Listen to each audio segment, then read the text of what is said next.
Assalamualaikum warahmatullahi wabarakatuh. Sebelumnya perkenalkan, nama saya Kevin Erlangga. Saya berasal dari Kisaran, Asahan, Sumatera Utara. Sekarang saya menduduki semester 1 pada mata kuliah ataupun prodi Komunikasi dan Penyiaran Islam, yaitu di KPIC.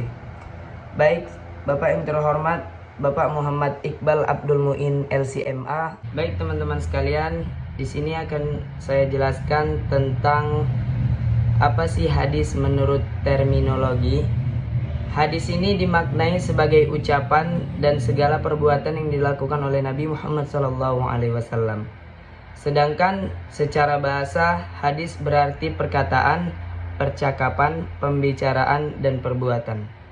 Segala ucapan ataupun segala perbuatan dan keadaan yang dilakukan oleh Nabi Muhammad SAW itu bisa kita jadikan sebuah hadis, yang mana hadis ini ialah pelengkap dari Al-Quran. Pengertian hadis menurut bahasa yaitu fungsi dan kedudukannya didefinisikan menjadi 3 kategori, yaitu 1. Perkataan Nabi ataupun yang kita sebut dengan qauliyah, dan yang kedua yaitu perbuatan Nabi yang kita sebut fi'liyah, dan segala keadaan Nabi yang kita sebut dengan ahwaliyah. Sebagian ulama seperti At-Tabi'i berpendapat bahwa hadis melengkapi sabda, perbuatan, dan takrir Nabi. Hadis juga melengkapi perkataan, perbuatan, dan takrir para sahabat dan tabi'in yang lainnya. Jadi teman-teman sekalian, ialah hadis ini sebuah perbuatan dan perkataan Nabi Muhammad SAW yang menjelaskan tentang bagaimana sih cara kita umat Islam untuk mengikuti ajaran Islam yang baik dan benar. Di dalam hadis, di dalam perbuatan dan perkataan dan keadaan Nabi Muhammad SAW, di situ kita diberitahukan bagaimana kita mempelajari Islam dengan baik dan benar. Dan masuklah kita yang kedua, yaitu sunnah. Teman-teman sekalian, ada sebagian kita yang sudah mengetahui tentang apa itu sunnah, dan sebagian dari kita juga pastinya terkadang lupa apa sih itu sunnah. Di sini saya memberitahukan, sekedar mengingatkan juga, sunnah itu ialah secara etimologi berarti jalan lurus dan berkesinambungan, yang baik ataupun buruk. Sedangkan menurut istilah terminologi yang digunakan muhaddisin, sunnah ialah segala sesuatu yang dikaitkan dengan Nabi Muhammad SAW, baik berbentuk perkataan, perbuatan, takrir, bentuk fisik, moral, maupun perjalanan hidup, baik dilakukan sebelum diangkat sebagai Nabi, seperti bertahabus di Gua Hira, maupun sesudah menjadi Rasulullah SAW. Jadi ini sunnah ini ialah suatu amalan yang mana Nabi Muhammad SAW mengerjakan amalan itu, dan kita umat Islam, kita mengikuti apa yang dikerjakan oleh Nabi Muhammad SAW. Kita mengikuti sunnahnya Nabi Muhammad SAW. Kita mendapatkan pahala dari beliau karena kita telah mengikuti apa yang dikerjakan oleh beliau, yaitu sunnahnya Nabi Muhammad SAW. Dan kita lanjut yang ketiga teman-teman sekalian, yang C, yaitu khobar. Yang mana khobar menurut bahasa berarti al-naba, yaitu berita menurut tinjauan, istilah. Sebagaimana dikemukakan oleh Ibnu Hajar al-Asqalani, khobar adalah hadis-hadis yang termasuk marfu, mauquf, dan maktu, yang mana hanya fuqaha Khurasan yang sedikit membedakan khobar dan atsar. Atsar ini poin yang keempat, ialah hanya mauquf, sedangkan atsar berarti hanya termasuk hadis maktu. Dan yang ketiga kita bahas ialah atsar.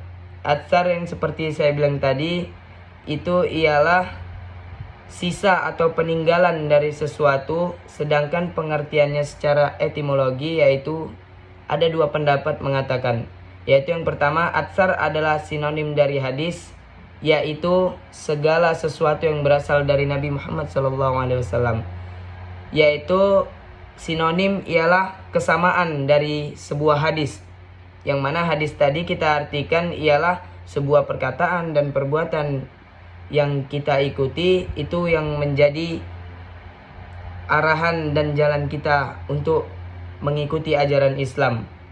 Itu dia bersinonim dengan atsar, memiliki kesamaan. Dan pendapat yang kedua yaitu atsar adalah berbeda dengan hadis, yaitu sesuatu yang disandarkan kepada sahabat dan tabi'in yang terdiri atas perkataan dan perbuatan. Jadi teman-teman sekalian, ada dua pembahasan yang berbeda, dua pendapat yang berbeda dari para ulama kita, yaitu yang pertama mengatakan atsar itu persamaan dari ataupun sinonim, sama aja persamaan, sinonim dari hadis, yang mana perkataan dan perbuatan itu kita ikuti sebagai umat Islam. Namun ada pendapat lain mengatakan atsar itu ialah sebuah perkataan dan perbuatan dari tabi'in yang ada ataupun para sahabat Nabi Muhammad SAW.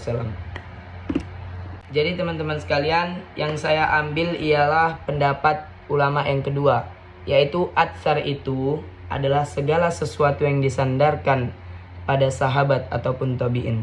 Jadi atsar adalah bentuk jamak dari utsur yang kerap digunakan para fuqaha dari perkataan dari ulama salaf, tabi'in dan sahabat yang lainnya. Jadi teman-teman sekalian, atsar itu ialah suatu perbuatan dan perkataan yang dikatakan oleh tabi'in, sahabat-sahabat Nabi Muhammad SAW.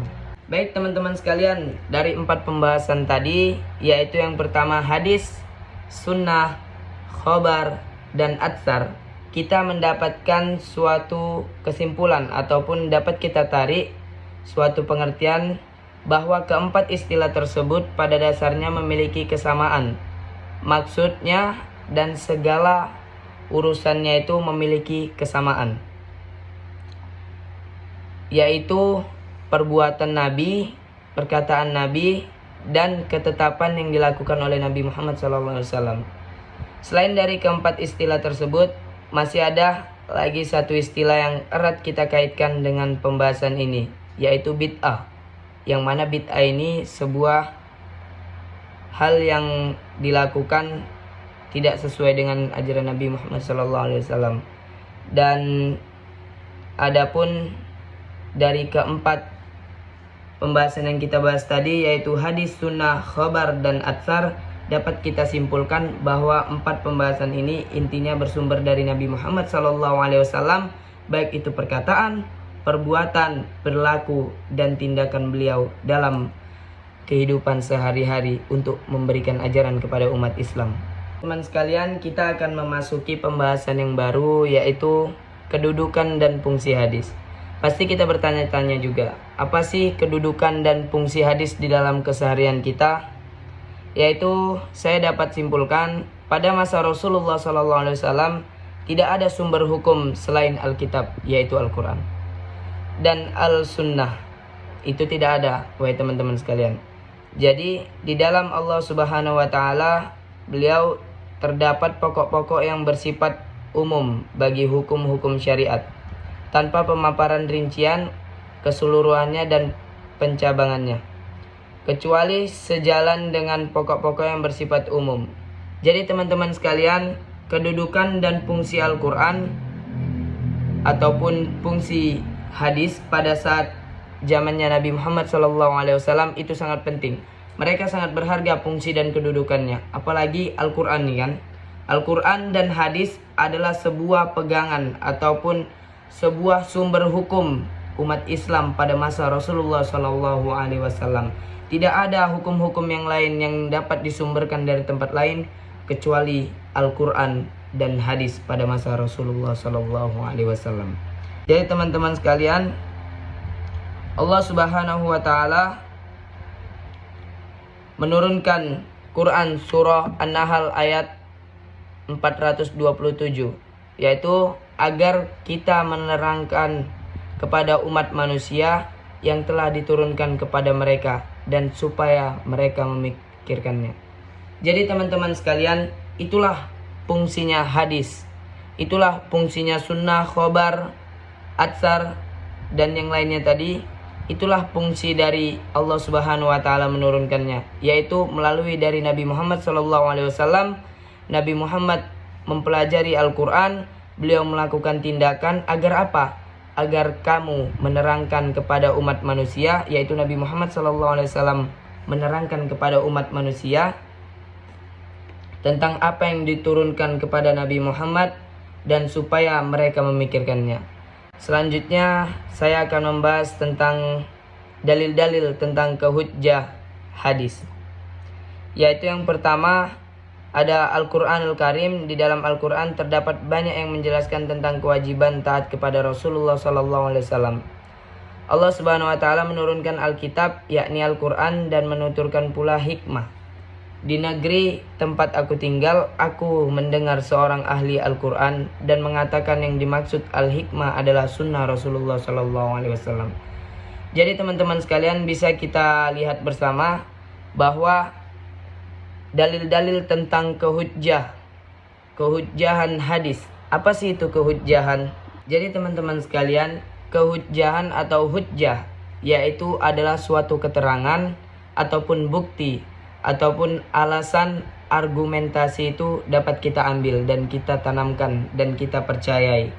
Jadi teman-teman sekalian, sudah jelas ini ada contohnya dari 1 dan 2, dapat kita lihat bersama bahwa emang hadis itu kebenarannya emang sangat benar dari Nabi Muhammad SAW langsung.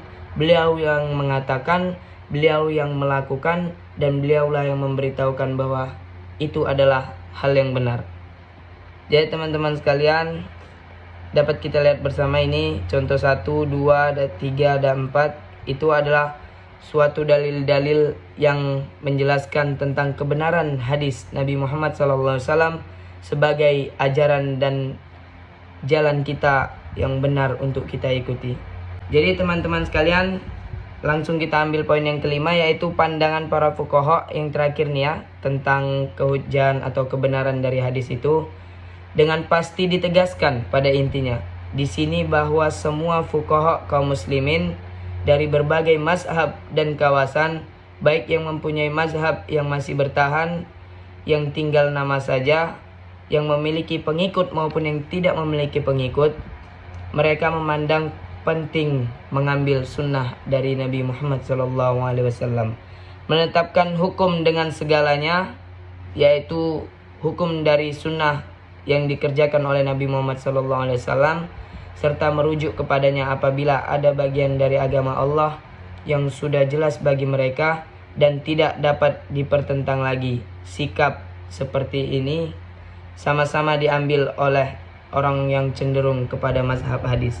Jadi teman-teman sekalian, tentang hadis ini kebenaran dan pembuktiannya sudah jelas lagi. Apalagi kita sebagai umat Islam, kita harus mempercayai bahwasanya hadis itu pelengkap dari Al-Quran.